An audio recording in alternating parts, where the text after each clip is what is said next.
Welcome to day 99 of Cover to Cover, and I'm glad you're with us this morning. And today we're going to begin reading in 1 Kings chapter number 20. 1 Kings chapter number 20, and I hope you have your Bibles ready as we go. And Ben-Hadad, the king of Syria, gathered all his hosts together, and there were 32 kings with him, and horses and chariots, and he went up and besieged Samaria and warred against it. And he sent messengers to Ahab, king of Israel, into the city, and said unto him, Thus saith Benhadad, Thy silver and thy gold is mine, thy wives also and thy children, even the goodliest are mine. And the king of Israel answered and said, My lord, O king, according to thy saying, I am thine and all that I have. And the messengers came again and said, Thus speaketh Benhadad, saying, Although I have sent unto thee, saying, Thou shalt deliver me thy silver and thy gold and thy wives and thy children, yet I will send my servants unto thee tomorrow about this time, and they shall search thine house and the houses of thy servants, and it shall be that whatsoever is pleasant in thine eyes they shall put in their hand and take it away. Then the king of Israel called all the elders of the land and said, Mark, I pray you, and see how this man seeketh mischief. For he sent unto me for my wives and for my children and for my silver and for my gold, and I denied him not. And all the elders of the people said unto him, Hearken not unto him, nor consent. Wherefore he said unto the messengers of Benhadad, Tell my lord the king, all that thou didst send for to thy servant at the first I will do, but this thing I may not do. And the messengers departed and brought him word again. Then Benhadad sent unto him and said, The gods do so unto me, and more also, if the dust of Samaria shall suffice for handfuls of all the people that follow me. And the king of Israel answered and said, Tell him, let not him that girdeth on his harness boast himself as he that putteth it off. And it came to pass, when Benhadad heard the message, as he was drinking, he and the kings in the pavilions, that he said unto his servants, Set yourselves in array, and they set themselves in array against the city.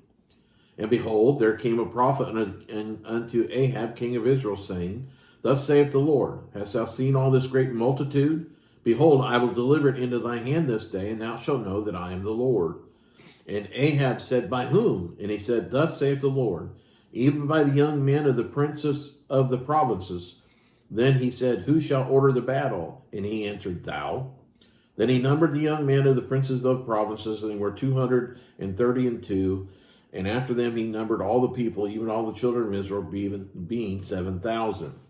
And they went out at noon, but Benhadad was drinking himself drunk in the pavilions, he and the kings, and 32 kings that helped him. And the young men of the princes of the provinces went out first, and Benhadad sent out, and they told him, saying, There are men come out of Samaria. And he said, Whether they be come out for peace, take them alive, or whether they be come out for war, take them alive. So these young men of the princes of the provinces came out of the city, and the army which followed them. And they slew every one his man, and the Syrians fled. And Israel pursued after them, and Benhadad, the king of Syria, escaped on a horse with the horsemen. And the king of Israel went out and smote the horses and the chariots, and slew the Syrians with a great slaughter. And the prophet came to the king of Israel and said unto him, Go strengthen thyself, and mark, and see what thou doest, for at the return of the year the king of Syria will come up against thee. And the servants of the king of Syria said unto him, Their gods are gods of the hills, therefore they were stronger than we. But let us fight against them in the plain, and surely we shall be stronger than they. And do this thing, and take the kings away, take every man out of his place, and put the captains in their rooms. And number thee an army, like the army that thou hast lost, horse for horse, chariot for chariot, and we will fight against them in the plain, and surely we will be stronger than they. And he hearkened unto their voice, and did so. And it came to pass at the return of the year, that Benhadad numbered the Syrians, and went up to Aphek to fight against Israel. And the children of Israel were numbered, and were all present, and went against them. And the children of Israel pitched before them like two little flocks of kids, but the Syrians filled the country. And there came a man of God, and spake unto the king of Israel, and said, Thus saith the Lord, because the Syrians have said, The Lord is the God of the hills, but he is not the God of the valleys. Therefore will I deliver all this great multitude into thine hand, and ye shall know that I am the Lord. And they pitched one over against the other 7 days, and so it was that in the 7th day the battle was joined. And the children of Israel slew the Syrians 100,000 footmen in one day. But the rest fled to Aphek into the city, and there a wall fell upon 27,000 of the men that were left. And Benhadad fled and came into the city into an inner chamber. And his servants said unto him, Behold, now we have heard that the kings of the house of Israel are merciful kings. Let us, I pray thee, put sackcloth on our loins and ropes upon our heads, and go out to the king of Israel. Peradventure he will save thy life. So they girded sackcloth on their loins and put ropes on their heads, and came to the king of Israel and said, Thy servant Benhadad saith, I pray thee, let me live. And he said, Is he yet alive? He is my brother. Now the men did diligently observe whether anything would come from him, and did hastily catch it. And they said, Thy brother Benhadad? Then he said, Go ye, bring him. Then Benhadad came forth to him, and he caused him to come up into the chariot. And Benhadad said unto him, The cities which my father took from thy father I will restore, and thou shalt make streets for thee in Damascus, as my father hath made in Samaria. Then said Ahab, I will send thee away with this covenant. So he made a covenant with him, and sent him away. And a certain man of the sons of the prophets said unto his neighbor in the word of the Lord, Smite me, I pray thee. And the man refused to smite him. Then said he unto him, Because thou hast not obeyed the voice of the Lord, behold, as soon as thou art departed from me, a lion shall slay thee. And as soon as he was departed from him, a lion found him, and slew him. Then he found another man, and said, Smite me, I pray thee. And the man smote him, so that in smiting he wounded him. So the prophet departed and waited for the king by the way, and disguised himself with ashes upon his face. As the king passed by, he cried unto the king and said, Thy servant went out into the midst of the battle, and behold, a man turned aside and brought a man unto me, and said, Keep this man. If by any means he be missing, then shall thy life be for his life, or else thou shalt pay a talent of silver. And as thy servant was busy here and there, he was gone. And the king of Israel said unto him, So shall thy judgment be, thyself hast decided it. And he hasted and took the ashes away from his face. And the king of Israel discerned him that he was one of the prophets. And he said unto him, Thus saith the Lord, Because thou hast let go of thy hand a man whom I appointed to utter destruction, therefore thy life shall go for his life, and thy people for his people. And the king of Israel went to his house heavy and displeased, and came to Samaria. Chapter number 21. And it came to pass after these things that Naboth the Jezreelite had a vineyard which was in Jezreel, hard by the palace of Ahab king of Samaria. And Ahab spake unto Naboth, saying, Give me thy vineyard, that I might have it for a garden of herbs, because it is near to my house, and I will give thee for it a better vineyard than it. Or if it seem good to thee, I will give thee the worth of it in money. And Naboth said to Ahab, The Lord forbid me that I should give the inheritance of my fathers unto thee. And Ahab came into his house heavy and displeased because of the word which Naboth the Jezreelite had spoken unto him. For he had said, I will not give thee the inheritance of my fathers. And he laid him down upon his bed, and turned away his face, and would eat no bread. But Jezebel his wife came to him, and said unto him, Why is thy spirit so sad that thou eatest no bread?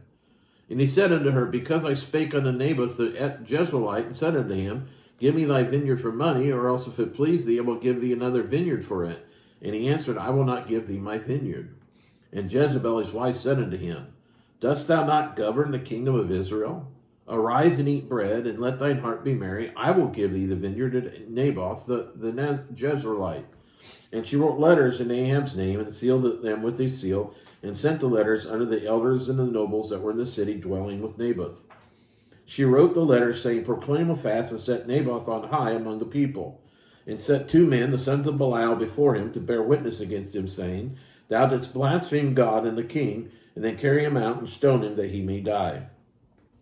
And the men of his city, even the elders and the nobles, who were the inhabitants of the city, did as Jezebel had sent unto them, and as it was written in the letters which she had sent unto them. They proclaimed a fast, and set Naboth on high among the people. There came in 2 men, children of Belial, and sat before him. And the men of Belial witnessed against him, even against Naboth, in the presence of the people, saying, Naboth did blaspheme God and the king. Then they carried him forth out of the city, and stoned him with stones, that he died. Then they sent to Jezebel, saying, Naboth is stoned and is dead. And it came to pass, when Jezebel heard that Naboth was stoned and was dead, that Jezebel said to Ahab, Arise, take possession of the vineyard of Naboth the Jezreelite, which he refused to give thee for money, for Naboth is not alive, but dead. And it came to pass when Ahab heard that Naboth was dead, that Ahab rose up to go down to the vineyard of Naboth the Jezreelite to take possession of it. And the word of the Lord came to Elijah the Tishbite, saying, Arise, go down to meet Ahab, king of Israel, which is in Samaria. Behold, he is in the vineyard of Naboth, whither he is gone down to possess it. And thou shalt speak unto him, saying, Thus saith the Lord, Hast thou killed and also taken possession? And thou shalt speak unto him, saying, Thus saith the Lord, In the place where the dogs lick the blood of Naboth shall the dogs lick thy blood, even thine. And Ahab said to Elijah, Hast thou found me, O mine enemy? And he answered, I have found thee, because thou hast sold thyself to work evil in the sight of the Lord. Behold, I will bring evil upon thee, and I will take away thy posterity, and will cut off from Ahab him that pisseth against the wall, and him that is shut up and left in Israel. And will make thine house like the house of Jeroboam the son of Nebat, and like the house of Baasha the son of Ahijah, for the provocation wherewith thou hast provoked me to anger, and made Israel to sin. And of Jezebel also spake the Lord, saying, The dog shall eat Jezebel by the wall of Jezreel. Him that dieth of Ahab in the city the dog shall eat, and him that dieth in the field shall the fowls of the air eat. But there was none like unto Ahab, which did sell himself to work wickedness in the sight of the Lord, whom Jezebel his wife stirred up. And he did very abominably in following idols, according to all things, as did the Amorites, whom the Lord cast out before the children of Israel. And it came to pass, when Ahab heard those words, that he rent his clothes and put sackcloth upon his flesh, and fasted, and lay in sackcloth, and went softly. And the word of the Lord came to Elijah the Tishbite, saying, Seest thou how Ahab humbled himself before me?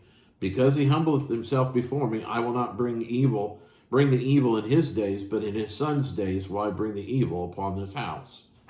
That concludes day 99, and I look forward to reading with you tomorrow, day 100. God bless you all. Bye.